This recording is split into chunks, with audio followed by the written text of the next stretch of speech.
tal familia? Bienvenidos a un nuevo episodio del podcast de charlas técnicas de AWS. Mi nombre es Guillermo Ruiz y hoy hemos venido a hablar de ciberseguridad y LLMs. Lo vamos a hacer en dos pilares. Por un lado, cómo evitar que nos hackeen nuestro LLM y por otro, cómo crear aplicaciones de ciberseguridad utilizando inteligencia artificial. Y para ello nos hemos traído a Jordi García Castellón, que es experto en la materia. ¿Qué tal, Jordi? Bien, buenos días, muchas gracias y un placer y un honor estar aquí y que me entrevistes tú personalmente, que ya tenía ganas.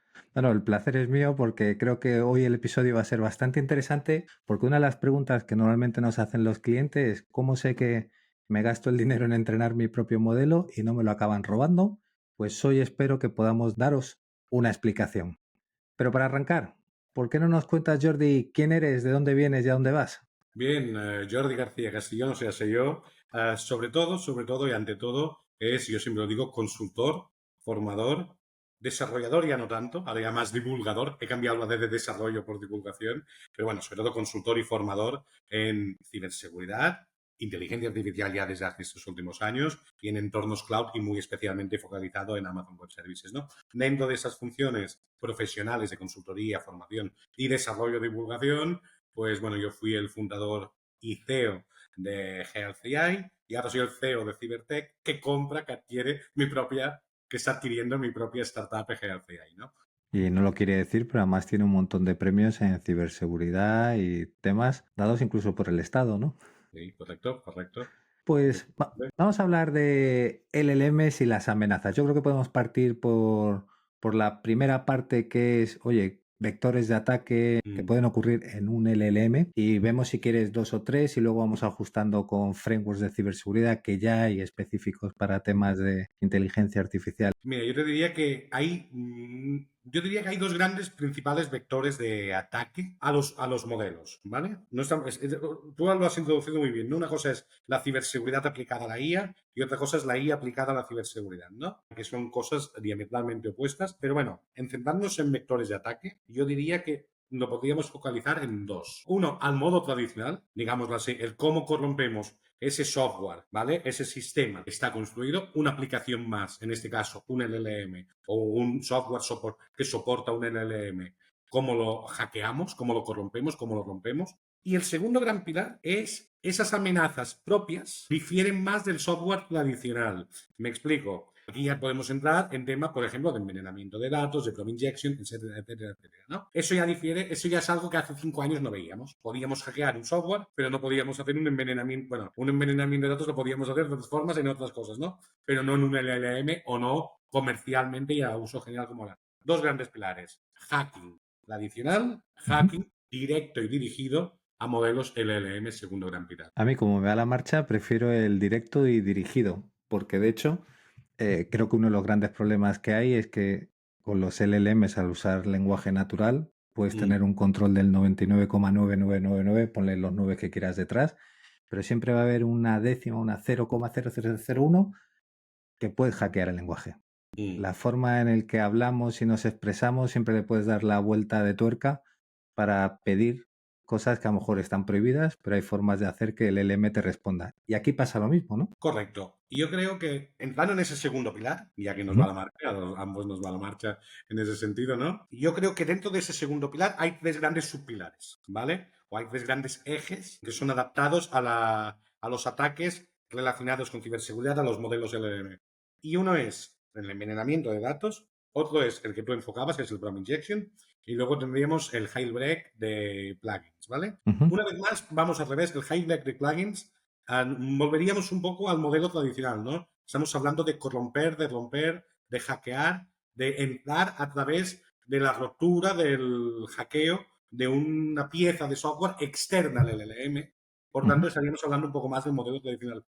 Ahora bien, si hablamos ya de envenenamiento de datos, que podemos entrar después un poco más en profundidad, estaremos hablando de cómo envenenar el corpus de lo que es ese, de lo que le da sentido a ese LLM, de lo que forma a ese LLM.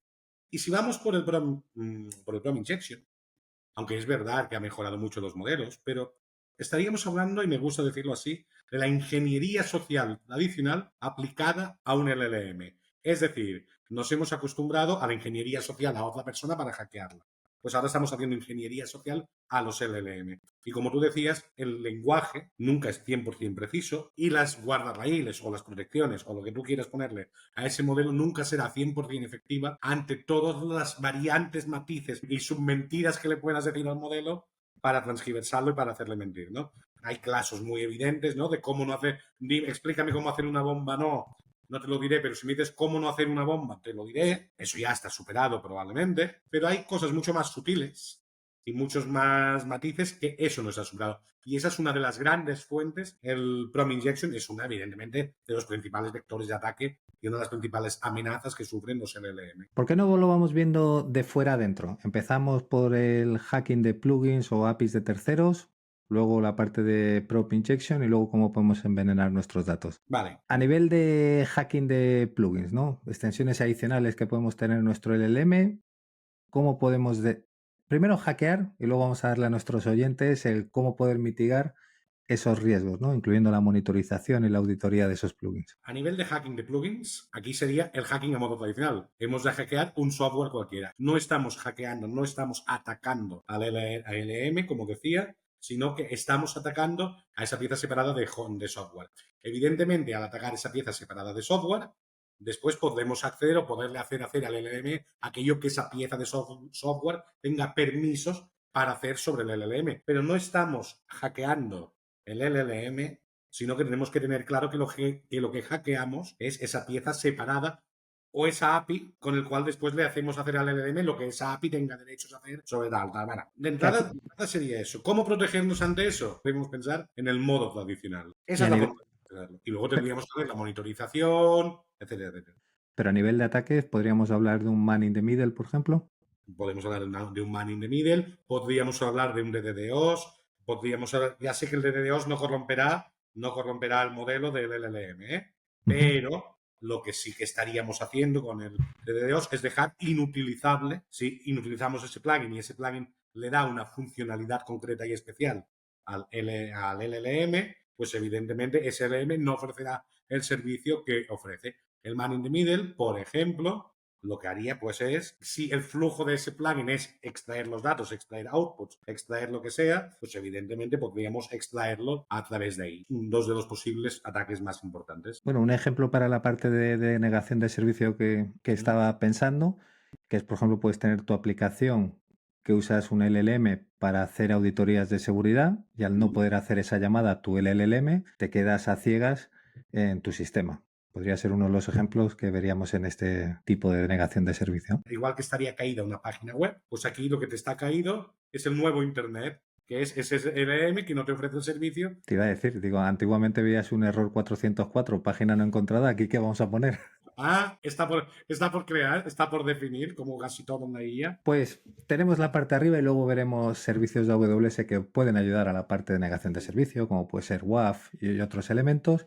Pero a mí me gustaría bajar ya un poco y ver, oye, esto de la inyección de prompts, ¿qué es? Eso es, igual que yo si te hablo a ti para sustraerte información que tú no me debes decir, pero te utilizo distintas frases para que me acabes diciendo tu DNI con la finalidad que tú no esperas decírmelo, pues es un poco eso, ¿no? Es utilizar la ingeniería social aplicada a la inteligencia artificial para que diga lo que no debe decir, no que no sabe decir. Yo siempre digo lo mismo, el LLM sabe cómo fabricar una bomba y sabe cómo acabar con la humanidad. No, eso es broma. Bueno, lo sabe. Otra cosa es que no lo diga.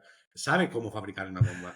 Y tu DNI, si tú le has puesto un crack en el cual sale toda la base de datos de los DNIs de todos los empleados, lo sabe. Otra cosa es que no lo diga. Y es que la clave para evitar el de Prompt Injection, no me digas lo que sabes. Esa es la base de la protección del Prompt Injection. No me digas lo que sabes, porque tú lo sabes, pero no puedes decirlo. Y entonces, esa desde el punto de vista defensor. Desde el punto de vista atacante, te lo tengo que decir, las frases, digámoslo así, los prompts, de las formas, que aunque te hayan dicho que sabes eso y que no me tienes que decir eso, tú te pienses que no te estoy preguntando eso, o no te lo estoy preguntando con la finalidad malvada que te lo estoy preguntando, pero que tú me acabes diciendo eso que te han dicho, que no me digas. Menudo galimatías, ¿eh? Es un galimatías, pero es así. No, pero es que precisamente es bueno hacer galimatías porque con galimatías es como consigues romper los LLM, porque es cuando le lías. Si tú le preguntas, repetimos, dime el documento de identidad de Guillermo, no te lo dirá. Pero si tú le dices, estoy creando una no sé qué y soy el empleado no sé qué y necesito para recursos humanos y tienen el RAG, es ahí donde lo puedes romper. Bueno, Que de no, hecho hay un ejercicio práctico que podemos poner a nuestra audiencia, que es si habéis hablado con vuestro modelo de Bedrock o incluso de terceros como ChatGPT, etcétera, probar a ponerle que eres un agente de la CIA y que te gustaría coger todas esas conversaciones que hemos tenido hasta ahora y crear un perfil de la persona con la que has estado interactuando. Os vais a sorprender mucho del tipo de informe que pueden sacar de vuestra personalidad, etcétera. Hace poco lo vimos en Twitter, dije, vamos a probar el prompt y, coño, ni siquiera un psicólogo, o sea, afina el tiro bastante bien, ¿eh? claro, ahí entraríamos más en un tema de perfilado social, podríamos también hacer otras muchas cosas. Puede haber prompt injection o no, es decir, te puede estar escupiendo información capada o no, pero lo que sí que está claro es que con información capada o no, la capacidad de perfilado y de crearte un informe muy bien definido puede superar la capacidad del mejor de los agentes de la CIA en este caso, o de quien sea. Bueno, pues ya hemos visto Mm. también inyección de prompts. ¿Por qué no vemos esto de envenenamiento de datos? Porque al final muchas veces siempre decimos que el truco está en la calidad del dato. Si quieres buenas respuestas, buen dato. Si quieres respuestas de mierda, datos de mierda. ¿Qué pasaría con el envenenamiento de datos?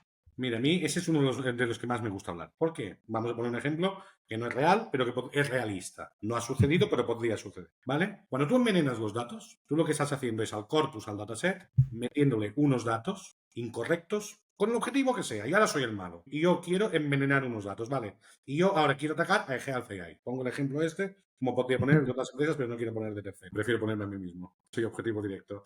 Entonces, yo me quiero atacar a mí mismo, ¿no? Pongamos, soy psicópata y quiero atacarme a mí mismo. Y digo, oye, yo quiero corromper. Nosotros tenemos un aplicativo para el cáncer de piel. Y este modelo ofrece un 92-96% de precisión. Pero yo ahora resulta que, por ejemplo, yo ahora soy la competencia. Y yo quiero causar un daño a mi modelo. ¿Qué tengo que hacer? Datos incorrectos a mi dataset, entrar a mi sistema y meterle datos incorrectos que desbalanceen, que rompan, que lo que sea, para que provoquen un output incorrecto. Es decir, que si mi modelo predice muy bien el cáncer de piel, pero yo soy la competencia y quiero dañar ese modelo para que produzca sesgos, para que se equivoque, para que el sistema de salud no confíe en mí, para que la empresa que se está comprando pierda su valor, etcétera, ese sería un claro objetivo de envenenar unos datos de un modelo de inteligencia artificial para conseguir un output incorrecto. Esa es una finalidad. Luego, evidentemente, el envenenamiento de datos, el corromper ese dataset, el ponerle datos incorrectos para que el resultado sea diferente, puede tener otros objetivos, que pueden ser económicos, igual que el ransomware. Podría ser, oye, mira, yo te he dañado ese sistema, si lo quieres recuperar, quiero un rescate por volvértelo a dejar como estaba, o de mil, o sea, pueden haber mil objetivos. Objetivos son casi limitados, ¿no? O porque te tengo manía a ti, Guillermo, y oye, quiero hacerte, te odio y te quiero hacer caer. Bueno, es otra posibilidad porque me has despedido, o tú eres mi ex y quiero ir contra ti. Pero es curioso porque yo puedo envenenar los datos y luego cuando estoy ejecutando mi modelo tenemos también un área que son falsos positivos y falsos negativos. Puedes alterar también esa circunstancia de aparecer muchos más falsos Sí, positivos o negativos que realmente lo que puede desarrollar el modelo. estás sabiendo que la precisión, lo que sería un modelo de IA tradicional adaptado al LLM, es decir, si en visión por computador tradicional, lo que estaríamos diciendo es, oye, si tú tenías una precisión del 96, de golpe y porrazo bajas a una precisión del 80, estás fallando en lesiones cutáneas, vale, pues ahora el LLM es lo mismo, o sea, lo que está haciendo es reducirle la precisión, por tanto sí, que tenga menos, o que empiece a ser racista, o que empiece a ser lo que sea. Pero ¿no sería más fácil eso, reducir esa precisión que realmente ir a hacer tipo de ataques de ransomware, de secuestro, etcétera? Pero para reducir esa precisión, bueno, en los LLM habrían dos variantes. Una sería a través de la ventana de contexto acabarle volviendo loco, cada vez más difícil porque las ventanas de contexto cada vez son muchísimo más aladas, entonces que un usuario normal pueda en una conversación volverlo loco es más difícil. Pero para reducir esa precisión en un LM, la mejor opción es corromper el dataset de base. ¿Y qué tendríamos ahí? ¿SQL injection y cosas por el estilo? Sí, a través de ahí tendrías distintas formas de hackeo, pero aquí lo importante, más que la forma de hackeo, es he conseguido entrar por la puerta a tu dataset y he conseguido introducir o sacar los datos a corromper, tal. El SQL injection sería un claro ejemplo. Sí. Bueno, pues establecido el contexto para Ujú. que veáis los tipos de principales vectores de ataques en un LLM, ¿Por qué no vemos el tipo de framework para intentar evitar o al menos identificar que estamos teniendo problemas? A mí se me ocurre, por ejemplo, el de OWASP, que siempre ha sido el de Open Web Application Security Project, que tenéis disponible, que han Mm. sacado uno específico para el LLMs, donde se habla de la inyección de prompts, fuga de datos sensibles, gestión de entradas y salidas que acabas de comentar, toda la parte de autenticación insuficiente. Eso va más al modelo tradicional, yo creo, que es lo que encontramos de IAM y etcétera, y ahora hablaremos de ello, o la ausencia de trazabilidad en el uso de datos, Mm. que es un tema importante en cuanto a la monitorización y observabilidad de esos LLMs, que es no simplemente ejecuto, sino cómo estoy encima de él para asegurarme de que no se le va la pinza, ¿no? Sí, el OWASP es un buen framework, un buen marco de trabajo. A mí me gusta mucho mencionar, El- concretamente, yo trabajo sobre todo mucho más, o tengo mucho más, cuando doy muchas formaciones y conferencias y cosas, no será el Mitre, ¿no? será el Atlas de Mitre, es el Atlas de Mitre que yo siempre me gusta llamarlo, como bueno, hay el NIST y otras cosas, pero bueno, Ujú. como framework, a mí me gusta mencionar mucho al Atlas de Mitre. Que vendría a ser, siempre me gusta decirlo también así a muy alto nivel, el ATAC, la evolución del ATAC de Mitre, ¿no? El ATAC vendría a ser de la ciberseguridad tradicional y lo que han intentado, no han intentado, no, han hecho, es evolucionar al Atlas de Mitre, que vendrían a ser 14 pilares de cómo aplica la ciberseguridad a la era de la IA, ¿no?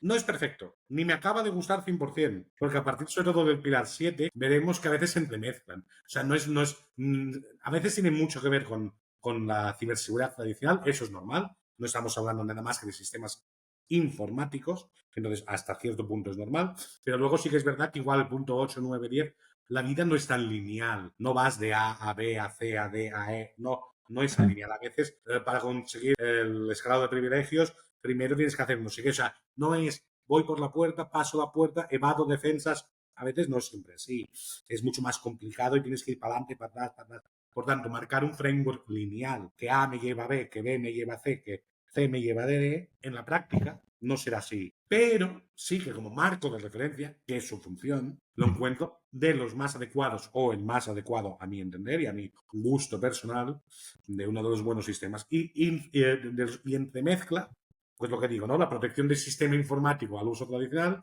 con ya más estos temas de envenenamiento de datos, de prompt injection, más específicamente relacionados con la ciberseguridad aplicada a la era de la IA. Por eso no se llama ATAC y se llama Atlas, ¿no? Porque han intentado pues diferenciarlo a esta nueva era. Para que nuestros oyentes se hagan una idea, OWASP te va a ayudar a detectar y mitigar riesgos específicos en las aplicaciones, mientras que el Mitre Attack Altas te va a proporcionar ese marco para comprender las tácticas con las que te suelen atacar los hackers o los cibercriminales. Pero además aquí podemos añadir un tercer framework que es el específico nuestro, que es el Well Architected Framework de AWS, que tiene un pilar que es el de seguridad y en el que puede encajar bastante bien. Ahora incluso veremos alguna herramienta de open source que os pueda ayudar para que tengáis como el stack completo para intentar pues, evitar que os puedan atacar a vuestros LLMs o penetrar en vuestra infraestructura. A mí se me ocurre intentar mapear, por ejemplo, cosas que puede haber en el framework, en la parte de seguridad, con servicios de AWS. Y arrancaría el principal de todo, la gestión de identidad y acceso, el IAM. Cómo configuramos esos roles y esas funciones según el principio de menor privilegio. Y a partir de ahí podéis utilizar otros servicios como el IAM Access Analyzer, que te permite identificar permisos si necesario para decir, oye, Guille no tiene por qué tener acceso a todo esto, solo puede acceder a esta parte y es una forma de poder configurarlo. Aquí me gustaría diferenciar, bueno, sí que se me Sí, sí, puede, dale. pero lo que quiero decir es que precisamente aquí es el framework de Amazon, Web Services, ¿vale? Es ideal, sobre todo para entender la protección de la infraestructura en general. Es decir, porque muchas veces tratamos, uy, ¿cómo protegemos la IA generativa? No, no, no, no, no, no, no, no. Tú lo has dicho, con el IAM podemos proteger el acceso de identidad, ¿vale? El acceso de identidades. ¿Eso tiene algo que ver con los LLM? Hombre, sí, pero también tiene que ver con la aplicación de los años 90. Es decir, es algo diferente a lo que hacíamos. Estamos adaptando lo tradicional a las nuevas tecnologías y los nuevos modelos que están surgiendo, pero además están incluyendo nuevas funcionalidades que van específicas a esos modelos, ¿no? Estamos combinando, yo creo, y a mí me gusta llamar que estamos combinando aquellas necesidades de protección, una vez más, de seguridad clásica, de Ujú. proteger el sistema clásico con otras cosas nuevas que pueden aparecer para concretamente los modelos de inteligencia artificial. Pero al final no deja de ser un puñetero software que necesita la protección para un puñetero software. El marco de arquitectura de seguridad de Amazon Web Services sirve para proteger toda la infraestructura que podamos tener en Amazon Web Services. Llámese IA generativa, llámese IA o llámese la aplicación que te trae la comida a domicilio o que es una agenda, un calendario. Entonces, servicios concretos, hombre, yo te diría que el IAM es clave, para evidentemente ese es el clave. Luego me gusta mucho el WAF, todo lo que es lo que incorpora el WAF. Sí, yo miraría, por ejemplo, a la hora de detección de actividades maliciosas, puedes tener Guard Duty, que te permite monitorizar ese tipo de actividades. Y luego hablaremos de un servicio no tan conocido, que es el que usamos nosotros para crear honeypots a lo largo de la infraestructura, ir viendo actividad sospechosa y meter todo ese conocimiento para entrenar nuestros propios modelos. Y hablaría quizás de la monitorización y la respuesta a incidentes, ¿no? Al final, dentro de AWS, CloudWatch es como el elemento clave sobre el que puedes trabajar y luego tener tu hub donde metes ya no solo lo que ves de AWS, sino tienes tu propio sistema de monitorización, puedes ingestar toda esa información para crear tus dashboards y tus mapas de cómo está todo interconectado. Correcto. Y a mí una vez más me gusta que pongas esos nombres concretos, ejemplos, porque a mí siempre me gusta, digamos, como consultor, en mi mente de consultor, ¿no? O de formador, siempre me gusta más subir el escalón y ver el marco general, ¿no? Y luego, pues que dentro de cada, en este caso, dentro de Amazon Web Services o dentro de otros proveedores, se le llama de distintas formas, ¿no? Sí. Unos le llaman CloudWatch y otros le llaman de otra manera. Entonces, si la gente se queda con el concepto, ¿vale? Es lo que a mí me interesa. Después, evidentemente, cada plataforma o cada servicio tendrá su sistema, ¿no? Y aquí yo creo que la clave es lo que tú has mencionado con la herramienta que le demos, la monitorización. Monitorizar qué está pasando en nuestro sistema. Y no nos olvidemos, monitorizar qué está pasando y qué nos está costando. Es si yo estoy gastando 1.000 y de golpe gasto 10.000, algo ha Algo ha pasado. pasado. O me he dejado la típica leyenda urbana. Me he dejado un botón encendido. Bueno, leyenda urbana no leyenda urbana. Que Un manage not gateway, ¿no? todos hemos tenido sustos, pero bueno, me he dejado una máquina encendida o bien algo está pasando. Y esa es una buena monitorización. Pero no solo la monitorización, yo también veo interesante herramientas que me puedan permitir evaluar la seguridad y si realmente tengo el cumplimiento regulatorio de lo que tenga que hacer mi negocio, ¿no? A mí se me ocurre, y no es porque lleve hoy la camiseta de Prowler, pero Prowler, que es una herramienta de código abierto open source, permite justamente poder evaluar y decir, oye, ¿en qué punto estoy? ¿Quiero que mi entorno sea PCI DSS o sea HIPAA, de healthcare, etcétera? ¿Qué tengo que correr para que mi infraestructura tenga ese cumplimiento? Y luego a partir de ahí ya puedo ir viendo, decir, vale, si mi infra ya está segura, ya me puedo centrar en el desarrollo de mi LLM. Hablemos aquí como una cebolla. Y de hecho, ¿por qué no hablamos directamente? Al final el servicio que va a utilizar todo el mundo si usa AWS es Amazon Bedrock. Y ese va a ser como el core. Bedrock lo que te permite es una especie de marketplace con todos los modelos de AI21 Labs, de Meta, de Coherent, los propios de Amazon, a los que llamas todos desde una simple API. Y alrededor de eso vamos a ir montando capas como una cebolla para protegerlo. ¿Te parece? Efectivamente, cuando quieras. Mira, a mí Amazon Bedrock lo considero el centro nuclear de la inteligencia artificial dentro del entorno Amazon Web Services. Y evidentemente, yo siempre digo, los LLM, sobre todo los modelos fundacionales, son el nuevo Internet. Es decir, igual que en los 90 empezamos a construir todas nuestras aplicaciones, todo nuestro ecosistema, ahora estamos empezando a construir aplicativos sobre sobre LLM. Es el nuevo Internet, es la nueva terreno virgen sobre el cual desarrollaremos nuestro ecosistema de aplicaciones. Porque Amazon Bedrock, dentro del ecosistema Amazon Web Services, es el que quiere o es el que asienta las bases para poder desarrollar o alimentar todo ese sistema de aplicaciones basadas en inteligencia artificial generativa que nosotros queramos. No es una aplicación en sí misma, no es que nos permita hacer solo una aplicación en sí misma, sino que es ese terreno virgen, ese terreno fértil sobre el cual podemos de distintas maneras y con distintos modelos y con distintas capacidades incorporar capacidades de inteligencia artificial a nuestras aplicaciones ya existentes o a nuestras nuevas aplicaciones basadas en eso. Por tanto, para mí es el centro nuclear de todo, desde el cual, como decías, iremos desplegando capas de cebolla. Primero, qué modelo escogemos, cómo lo desplegamos, qué forma le damos, es a una aplicación, es a un servicio no sé qué. O sea, para mí es la raíz de todo. ¿Por qué no lo hacemos con un ejemplo práctico para que la gente entienda, ¿no? Quiero Yo- desarrollar, si quieres, nos metemos en tu parte de healthcare, Mm. un aplicativo para algo en concreto. Sí, sí. Vamos a poner un Ujú. chatbot de atención al cliente que puede ser bastante multisectorial. Da igual que tengas un taller mecánico para reparar coches, para reparar automóviles, que tengas la panadería que quieres ofrecer el servicio, que tengas unos grandes almacenes. A mí siempre me gusta decir que el bedrock sobre el cual escogeremos por pasos, un LLM determinado, definiremos cómo se comporta, entonces configuraremos cómo se comporta dentro de verlo ese SLM determinado y paralelamente construiremos la aplicación en sí misma que queramos, ¿no? Y entonces conectaremos, y esa es la clave, conectaremos nuestra aplicación con verlo. Y verlo, que es lo que le dará a esa aplicación las capacidades de IA generativa. Que a mí al final, para empresas nuevas, yo creo que han de hacerlo girar todo alrededor de ahí. Es decir, pensar las aplicaciones con una gran base de IA generativa o con casi toda la base de IA generativa, luego incorporará funcionalidades que no tienen nada que ver con IA generativa. Y es decir, cómo hacemos esa aplicación conectada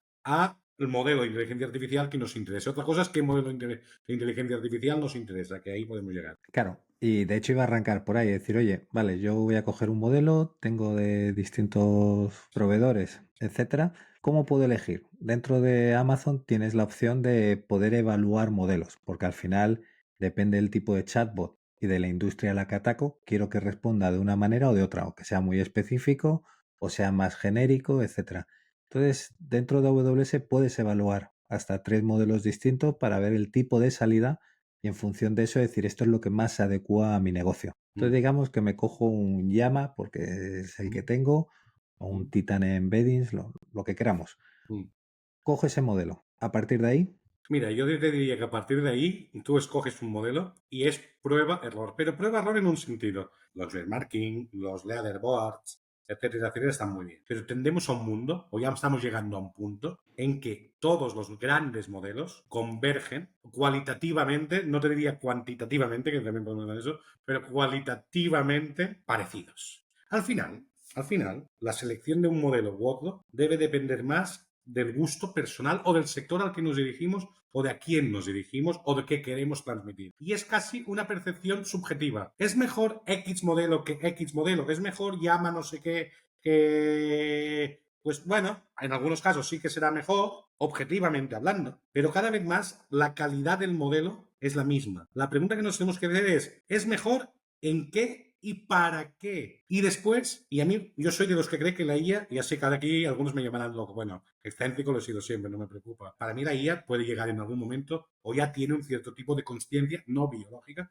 pero de consciencia a modo de entendimiento del mundo, de comprender el mundo. Pero bueno, no entremos en pero no ese. razonan de momento. Bueno, tienen cadenas de pensamiento, que para a mi entender sí que es un modo de razonar, ¿vale? Pero bueno, ese es un melón muy grande que escapa un poco del objetivo de aquí, pero sí que nos sirve para ver que las IA, a su manera, tienen un modo de personalidad, de una forma de responder, de una manera. Entonces no están si responden mejor, sino en aquella personalidad que nos responde la IA, si nos encaja para nuestro negocio, para lo que queremos transmitir, o para no sé qué, ya que puedo hablar de otros modelos que incluso no están en verlo. Puedes importar tu propio modelo porque AWS te permite el custom import. Si ves uno en Hugging Face del catálogo que te Sí, sí, gusta, sí, sí, sí, puedes sí. importarlo, ¿no? No, pero quería poner el ejemplo, por ejemplo, de Grok, ¿no? Oh, Ah, ahí me has tocado la fibra porque he de decir que la sátira y la forma en la que contesta ese modelo a mí personalmente me gusta. claro, ahí es donde iba. Grok es mejor hoy, en el momento que se está grabando este podcast. ¿Es mejor técnicamente que otro modelo? Pues probablemente no. No. Técnicamente no es mejor, es peor. O sea, todos los benchmarks lo darán, técnicamente es peor. Ahora bien, según para qué, para quién y qué resultados da, y los que nos gusta el sarcasmo y lo que nos gusta la ironía y lo que nos gusta, pues quizás si tuviésemos que hacer una aplicación en nuestro modelo de negocio estuviese orientado a ese estilo, te diría que sí, que es pues quizás el mejor modelo, aunque técnicamente no sea el más avanzado o el mejor, para mi caso de uso en particular, podría ser uno de los mejores, si no es el que yo uso, no es el que yo uso más, ¿eh? Lo he probado, tal, pero me gusta conceptualmente ese enfoque irónico, transgresor, provocador, ¿no? Luego andaríamos en los tamaños, etcétera, etcétera, los ¿Será modelos. por eso que Musk ha comprado 190.000 GPUs y las ha desplegado en 19 días, cuando es un proyecto que normalmente tardas 4 o 5 años?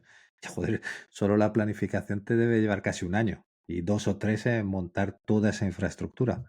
¿Irá por ahí o lo hace además también para SpaceX, Neuralink, todo lo que tiene alrededor? Desconozco las motivaciones personales de Elon Musk, ¿no? Elon Musk, eso, Elon Musk lo sabe, ¿no? A ver, a mi entender, es otro excéntrico, pero tampoco es un loco. Es decir, sabe muy bien lo que hace y sabe muy bien lo que dice. Entonces, Elon Musk probablemente es consciente de que puede utilizar todas estas GPUs y todo esto para otras finalidades, y probablemente todas ellas se interrelacionan, van integradas más de lo que parece, pero más allá de integradas o no, probablemente lo Grow, que no deja de ser un producto comercial más, evidentemente también tiene que ver con mejorar al modelo para ponerlo en el top. O para decir, he llegado a Flash, mientras he estado a Flash, he utilizado su ironía como modelo de captación y ahora yo quiero convertirlo en un top level. Yo creo que hay varias motivaciones. A mí siempre me ha dado la sensación de que ha ido construyendo las piezas con sus distintas empresas y ahora pone la base y el fundamento, que hablabas tú de un campo fértil, con todo esto de la IA que va a ser cross y va a conectar todo para tener un stack completo. O sea, si te pones a pensar todo lo que tiene, pues desde el espacio hasta ponerte chips en la cabeza para recuperar movilidad en gente que lamentablemente se ha quedado tetrapléjica.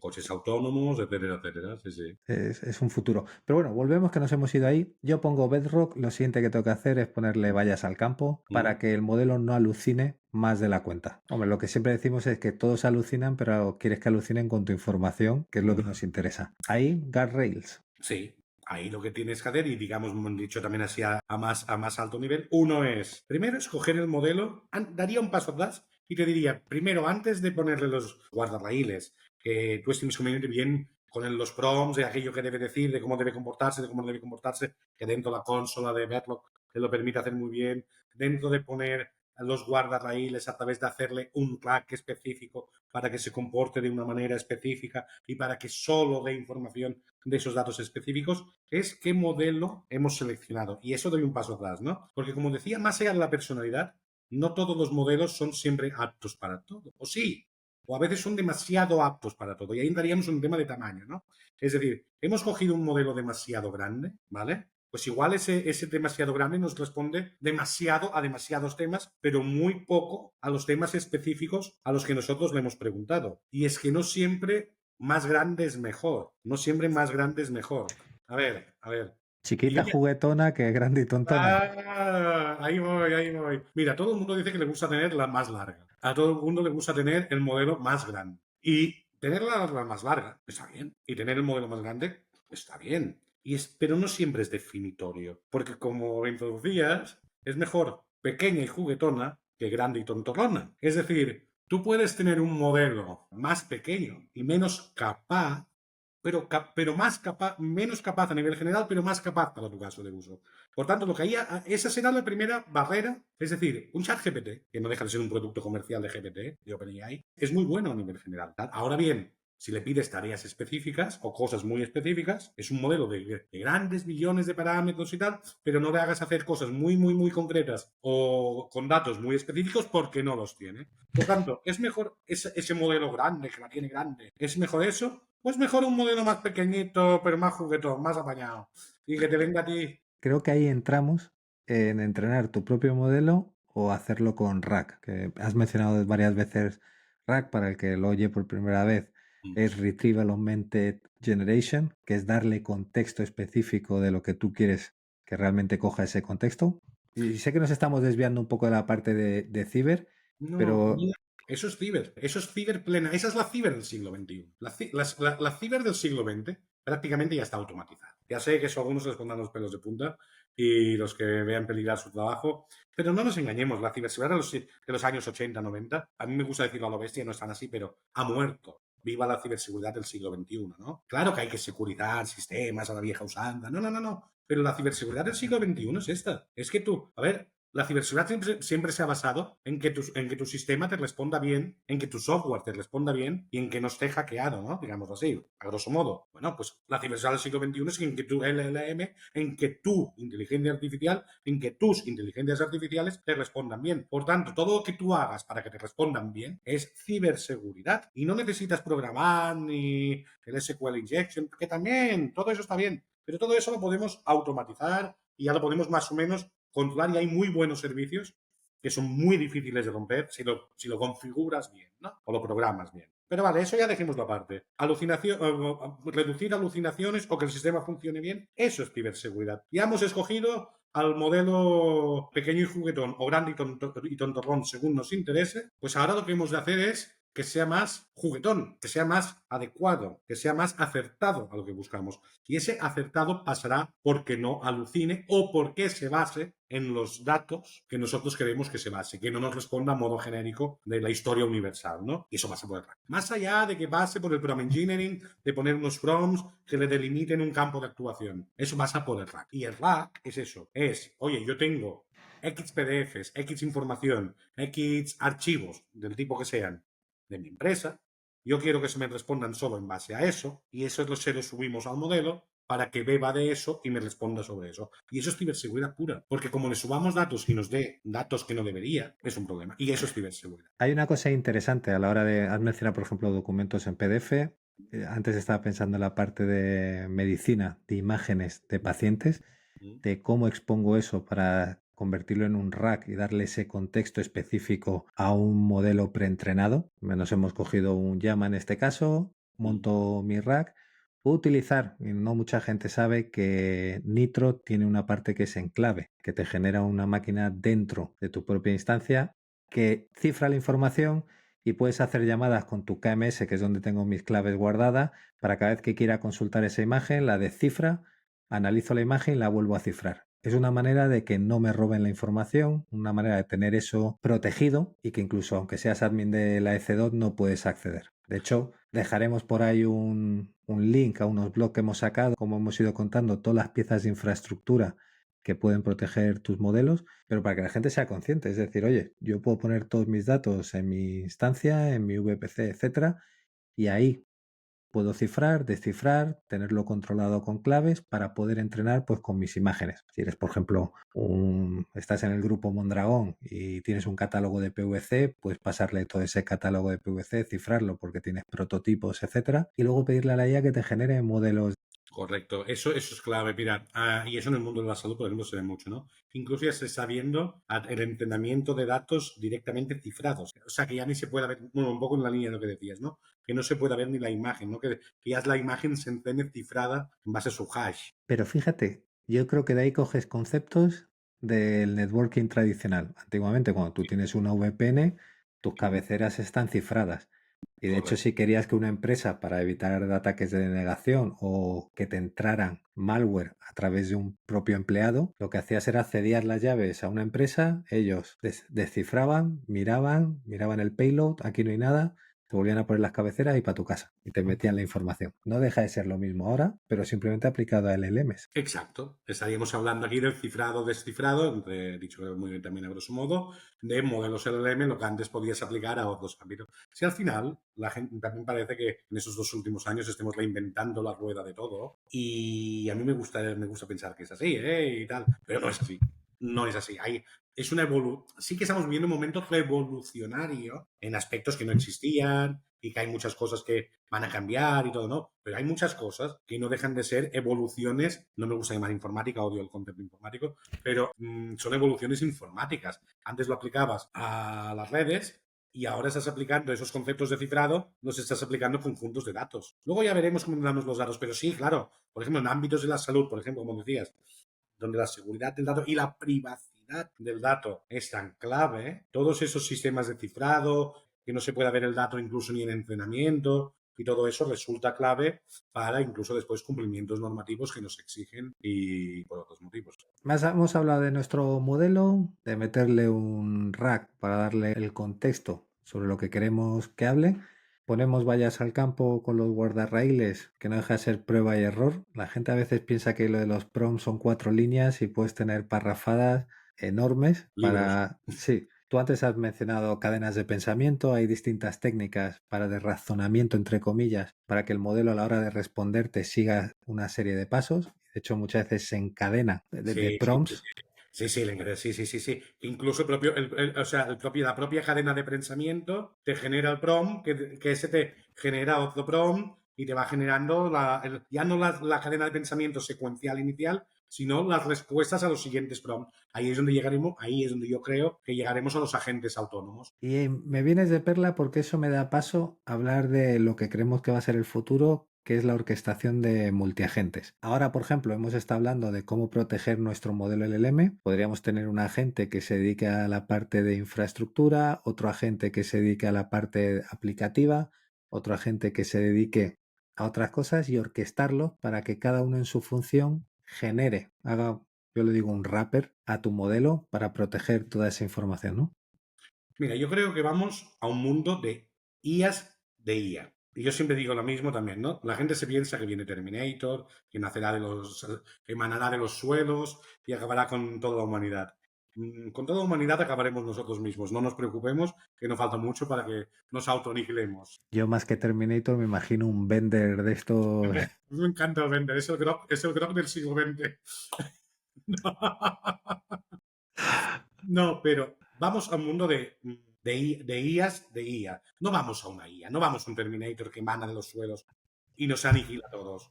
Vamos a un mundo de IAs de IA. Y ese IAs de IA es un conjunto de agentes de IA, en la cual cada uno de nosotros tendrá su stack propio, como usuario, como técnico, como lo que sea, que utilizará, igual que ahora utilizamos X aplicaciones, utilizará esos agentes de IA a modo de herramientas. Y ese stack, sea de ciber, sea de no ciber, sea como usuario. Yo siempre digo que vamos a una sociedad también de operadores de IA. Todos operaremos la IA. ¿La crearemos o no la crearemos?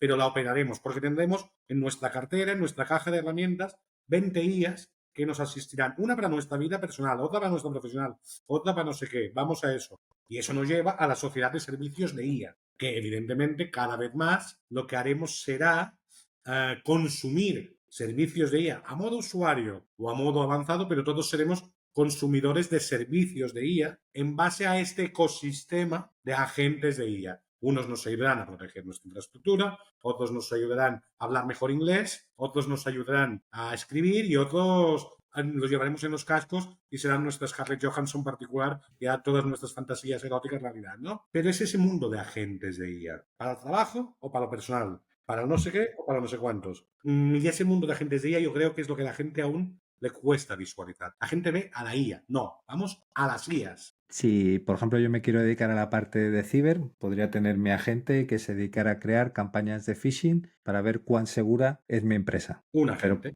claro. otro Dos. agente que me monitorice toda la parte de firewalls, WAF, etcétera. Otro que se dedique a intentar hacer denegación de servicios y pen testing, ¿no? Entonces vas creando ahí tu ejército, tu mini ejército, y cómo le das ese cerebro a que todos se interconecten y todos trabajen conjuntamente.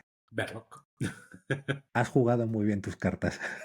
Era Alegra. la respuesta que esperábamos. Entonces, como veis, puedes crear agentes para funciones de seguridad, pero también podemos crear agentes productivos para lo que vosotros queráis.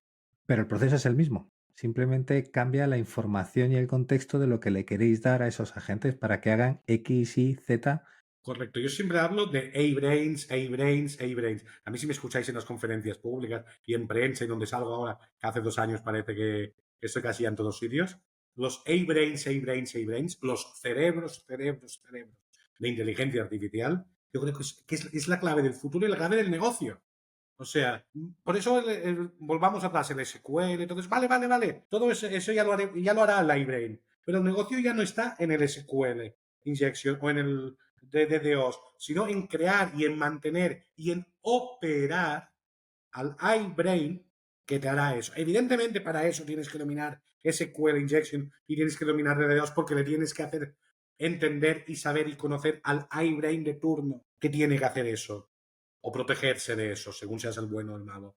Pero el negocio, para las grandes tecnológicas, es vendernos esos servicios y para las pequeñas empresas es proveer. Yo siempre digo que nosotros, ahora hablo como ciberceo de Cibertech, o como consultor, ¿vale? Pero como CEO de Cibertech, digo que somos proveedores de A-Brains. Por eso decía lo de sectoriales, de Health AI y multisectoriales. Proveedores de A-Brains. Y ese es el negocio. Y después podemos hablar de si un A-Brain te hace recetas de cocina, otro es Scarlett Johansson y otro te hackea los dispositivos no sé qué. Ujú. Pero el negocio es crear ese pool, lo tengo, es una cosa que vamos, igual de aquí 20 años escuchamos este podcast y he quedado en ridículo y me tiran piedras, no lo sé. Pero si todo va bien, estoy convencido que mire, me puedo equivocar en muchas cosas, pero la predicción de A-Brains como base central de las IAs del futuro, del presente casi, yo diría que es una cosa que está aquí. En sus distintas formas y con sus distintas velocidades de integración en la sociedad, ¿eh? Pero A-Brains, A-Brains, A-Brains. Yo creo que sí. Y de hecho, donde vas a ver la diferencia es en modelos que los tienes directamente en la nube, donde tienes la capacidad para incluso entrenarlos tal. Pero hay una parte no tan notoria que es entrenar esos modelos en el edge. Mm, Es decir, vamos a ver los dos ámbitos. Vamos a ver en la nube, on-prem, directamente en el edge. Claro, en el edge al final lo que necesitas son modelos muy ligeros y óptimos para poder hacer, no sé, reconocimiento facial en dispositivos de seguridad, que ya lo hacen muchos terminales, pero lo vamos a ver expandido, no sé, mantenimiento predictivo en IoT industrial. También se puede hacer desde el Edge utilizando modelos del LLM. Y aquí me lleva la pregunta de la optimización de esos modelos. mm. Tamaño versus eficiencia. Y sé que vamos a volver a chica y juguetona que grande y tontona. Un tamaño, pongamos un modelo, un tamaño con un número mayor de parámetros o un tamaño de tokens. ¿Qué me interesa más? Y ahí Dep- viene, depende el objetivo de tu modelo. Pero pongamos que depende. lo estamos haciendo para medicina, para reconocimiento de imágenes, para detectar cáncer de piel. Mira, yo te diría, y volvemos a lo de pequeña y juguetona que grande y tontolona, evidentemente, ¿eh? Es que es exactamente eso. Yo te diría que para un tema de reconocimiento de imágenes es mejor pequeña y juguetona. Yo te diría, y para dicho a grosso modo también, y habría que analizar cada caso, ¿eh? Ujú. Hay que ver que la que sea pequeña y juguetona, pero que no sea inútil. Es decir, no, a ver, puede ser pequeña y juguetona, pero puede ser jugar mucho, pero si es juguetona y te sirve para ese campo, habría que testearlo, ¿no? Para ese caso de uso concreto. Pero yo diría que a grosso modo se debería pensar en los grandes modelos como modelos generalistas, ¿vale? Que después les puedes hacer el fine tuning, ¿eh? Y después los puedes, algunos, y después los puedes entrenar, y después los puedes no sé qué. Vale. Pero si tú tienes un aplicativo general, apuesta por el modelo más grande posible en general, no siempre, pero por el modelo más grande posible. Para modelos específicos, selecciona modelos capaces, no inútiles, capaces, pero más pequeños, Ujú. pero que te permitirán una respuesta más eficaz en ese campo concreto. Y ya no hablemos si vamos al Edge. Hombre, yo estaba pensando que si monto un chatbot, a mí lo que me interesa es tener un tamaño mayor de tokens para que pueda hacer tareas que requieran una memoria extendida de todo lo que hemos estado hablando y todo tipo de conversación, por ejemplo. Claro, yo ahora te hablaba de millones de parámetros de entrenamiento. Si vamos a los tokens, amigo, ahí hay dos opciones. Una es el coste, que no es un tema técnico puro, pero sí que tiene una influencia determinante. Entonces, oye, a más número de tokens le permitamos al usuario de entrada o le ofrezcamos de salida mayor coste para nosotros. Pero ¿tú crees que un usuario va a utilizar realmente todo el contexto de un número grande de tokens? Porque yo lo veo más entre sistemas. La salida de un sistema que sea el contexto de un token enorme para poder procesar y hacer su No, racionamiento. pero abres la puerta al ciberatacante, por ejemplo. Es decir, el token de entrada, un usuario normal que te quiera consultar si una determinada lesión cutánea puede ser cancerosa o no puede ser cancerosa, un usuario normal no te utilizará ni muchísimo menos toda la ventana de tokens porque te preguntará, oiga, le subo esta imagen. ¿Esta imagen puede ser cancerígena o no? ¿Cancerosa o no? Pero si yo soy un hacker y quiero hundir a Health AI o quiero hundir al hospital X, pues si yo tengo una ventana infinita, vamos, le colgaré, no, yo no soy creyente, pero le colgaré la Biblia para ver si arruino a la empresa o al hospital. Es decir, le pondré máximos tokens posibles para corromper y es otra forma de hackear, bueno, no de hackear, pero de corromper el sistema, de hacerle mal funcionar para que te dé. Entonces, yo te diría más número de tokens. Te diría que depende. A priori, la lógica nos diría que a mayor número de tokens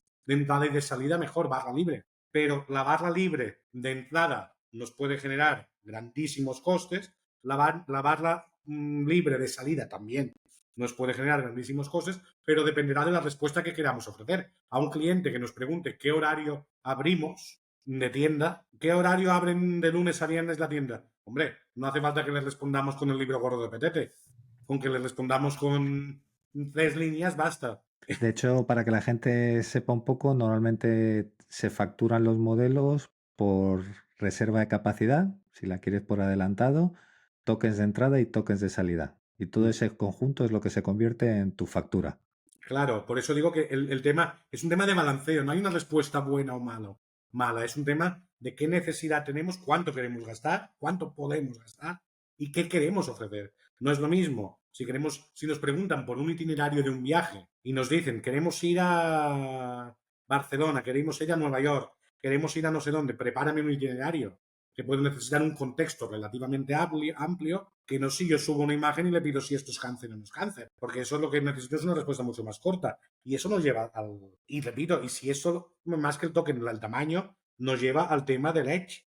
Y eso contradice lo que yo defiendo ante todos mis clientes a capa y espada desde hace años. Yo soy, bueno, ING ACI somos de política todo cloud, nada on-prem, y siempre digo, no, nada on-prem, nada on-prem, todo cloud, todo cloud, todo cloud. Lo que voy a decir ahora contradice un poco eso, pero no lo contradice. Yo creo en el cero instalaciones, todo desde el navegador, todo cloud, y es la política que aplicamos, vamos, ya por mi decisión, porque yo soy el que manda, pues yo decido. No, no, lo hacemos por eso, pero independientemente de que soy el que manda y soy el que decide, creo firmemente en eso. También creo, como tú decías, que el Edge tendrá un peso determinante en la inferencia de determinados modelos de inteligencia artificial y de determinados usos. Por tanto, tener modelos livianos, ya no hablo de copilots PCs, de modelos que nos permitan trabajar offline y que nos permitan tener modelos livianos con unos tokens limitados y con cosas mucho más, pues sí nos puede beneficiar a la hora de un mundo que vamos de IAs conectadas o conectadas a la gran tecnológica de turno, pero que en el día a día nos permitirán operar incluso sin conexión a Internet. Bueno, y creo que estamos llegando al tope de la hora, si no, no lo hemos pasado ya. Y quería recapitular un poco porque creo que hemos hablado de demasiadas cosas en muy poco tiempo.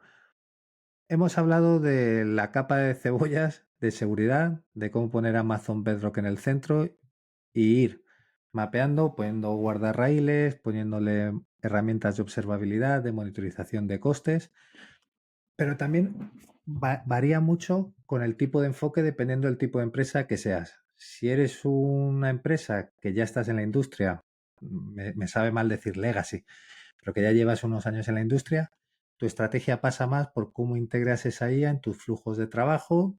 Y hemos puesto el ejemplo del chatbot, que es lo más rápido que vemos, cómo uso eso con mi documentación para que me dé respuesta y cómo vas automatizando tus procesos. Pero para aquellos que nacen de cero y nacen cloud nativos directamente, poner la IA en el centro de tu estrategia y construir alrededor de todo ello. Hemos visto que el mundo tiende a una IA de IAs.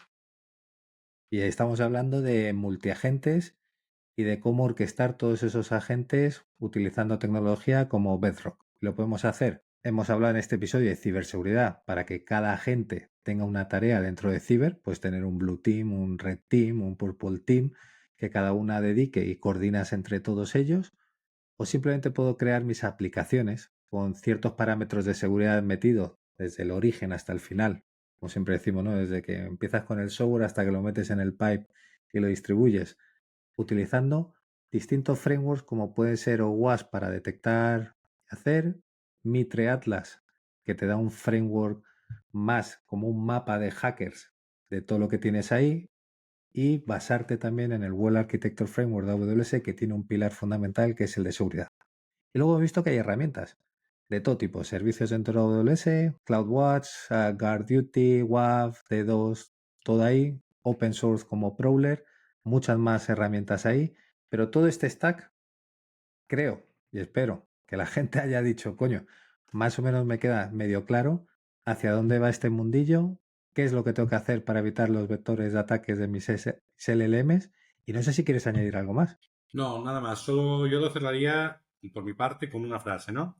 Si tú eres una empresa que nace ahora, pon la IA generativa en el centro, que sea tu nuevo Internet, que sea tu nuevo Internet, tu nueva base sobre la que construirlo todo. Siempre te será más fácil empezar con la IA y concretamente con la IA generativa en el centro que no después tener que migrar o tener que transformar. Siempre se puede migrar, siempre se puede transformar, pero, y no me meto con nadie, pero hablemos las dificultades de migrar y si no que se lo digan a las instituciones públicas, que después caen por sí mismas, o que se lo digan a muchas entidades financieras, que aún siguen con sistemas que no pagan desde hace 40 años.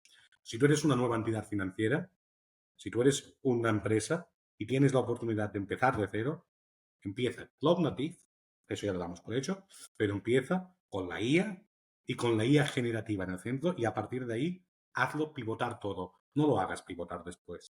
Hazlo pivotar todo desde el inicio con la IA y con la IA generativa. Eso sería la mejor recomendación que creo y en la que también creo muy firmemente que puedo dar como conclusión a mi intervención, al podcast aquí. Pues ya sabéis, familia. Buen consejo. Yo pensé que ibas a cerrar diciendo, yo prefiero un modelo pequeño y juguetón que grande y tontón, pero ya cierro yo con esa frase y agradeceros una semana más que nos estéis escuchando. Agradecer a Jordi que haya estado hoy con nosotros charlando de este tema que yo creo que podría dar para más horas todavía y nos vemos en 2 semanas. Pasarlo bien. Hasta ahora. Hasta luego, chao.